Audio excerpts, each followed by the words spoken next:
mo sa akin para i-provoke mo yung sarili mo na gawin mo sa akin to. May nakita ka ba sa akin dyan? May nabastusan ka ba sa akin dyan? Hindi ko maintindihan eh. Wala talaga akong maintindihan. Walang pumapasok dito sa utak ko.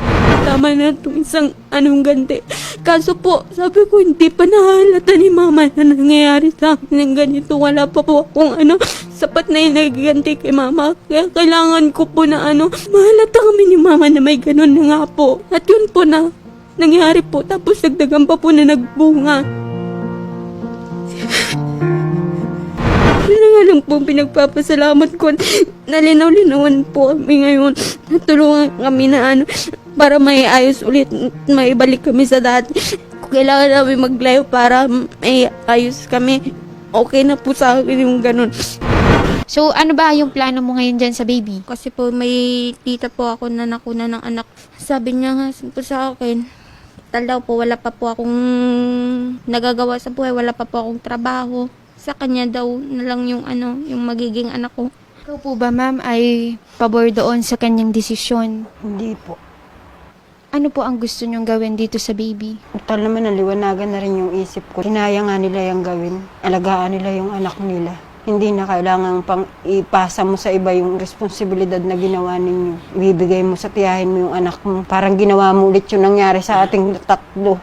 So, kumbaga po, ma'am, kayo po ay magiging katuwang ni Marie sa Hindi ko naman pag-aalaga po sa siya baby. pababayaan. Kahit nandito yan sa akin, dito siya sa akin mga anak. Hindi ko makuha magalit sa kanila. Oo, masama ang loob ko, pero yung galit hindi ko maramdaman. Naawa ako sa kanila. Kasi sa ginawa nila, paano sila, sinira nila buhay nila. Masaya na sana ako, mami, na nandito sila, buo na kami. Pero yung ginawa nila sa akin, maling-maling pagganti. Hindi pa sila nakontento na ginawa na nila sa akin yung sampal na sa akin. Ayan pa, nagbunga pa.